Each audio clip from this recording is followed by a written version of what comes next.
দেয়ালে পিঠ ঠেকলেই ঘুরে দাঁড়ায় বাংলাদেশ।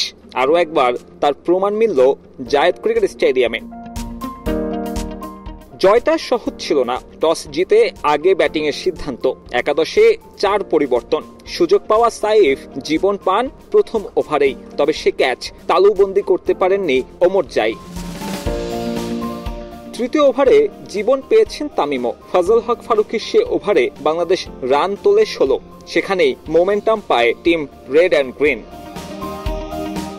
পাওয়ার প্লেতে 59 রান তোলে বাংলাদেশ। ওপেনিং জুটিতে টেস্ট খেলুড়ে দেশের বিপক্ষে শেষ 7 ইনিংসের মধ্যে যা সর্বোচ্চ। আগ্রাসী ছিলেন তানজিদ তামিম।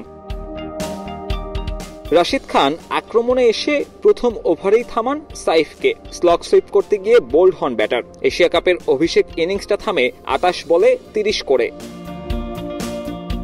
লিটনও পারেননি ইনিংস লম্বা করতে। নূরের বলে লেগ বিফোরের ফাঁদে বাংলাদেশ অধিনায়ক। তবে দিনটা তামিমের, তুলে নেন নিজের 7ম 50। এরপরেই আর মোমেন্টাম ধরে রাখতে পারেনি বাংলাদেশ। প্রথম 10 ওভারে 87 রান তুললেও শেষ 10 ওভারে রান তোলার জন্য রীতিমতো সংগ্রাম করতে হয় ব্যাটারদের। হৃদয় জাকেরের অ-টি20 সুলভ ব্যাটিং রানের চাকা করে দেয় মন্থর। গোটা ইনিংসে 48 ডট, শেষ 11 বলেই 5, যার মধ্যে জাকেরের একাই 4 ডট। ওই প্রশ্নবিদ্ধ ইনিংসে 160 করতে ব্যর্থ বাংলাদেশ। বড় পুঁজি না হলেও ডিফেন্ড করার মতো স্কোরটা যথেষ্ট ছিল। বাংলাদেশের শুরুটাও হয় উড়ন্ত। প্রথম বলেই নাসুমের আঘাত, দ্বিতীয় ওভারে ইব্রাহিম জাদরানের ক্যাচ ফেলেন ব্যাকওয়ার্ড পয়েন্টে থাকা রিশাদ।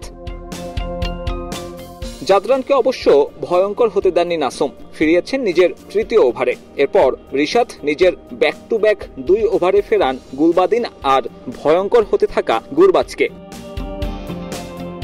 এরপরও ভয় ধরায় ওমরজাই রশিদের ক্যামিও। বাংলাদেশকে ভালোই ভুগিয়েছে স্বীকৃত পঞ্চম বোলারের অভাব। কিন্তু ফিজ নাসুমের দারুণ বোলিংয়ে নিজেদের 200 টি20তে জয়ের হাসি বাংলাদেশের। 2 জয়ে পয়েন্ট টেবিলের দ্বিতীয় স্থানে উঠলেও লিটনের দল টপকাতে পারেনি শ্রীলঙ্কার রান রেট। 11 বছরের দীর্ঘ অপেক্ষা শেষে প্রথমবারের মতো ঘরের বাইরে আফগানদের টি20তে বধ করল টাইগাররা। এখন দেখার বিষয় 18 তারিখের ম্যাচে টাইগারদের পক্ষে ফলাফলটা আসে কিনা, আর তাহলেই সুপার 4-এ যাচ্ছে লিটন কুমার দাসের দল। জায়েদ ক্রিকেট স্টেডিয়াম থেকে সাব্বির মিথুন, সময় সংবাদ।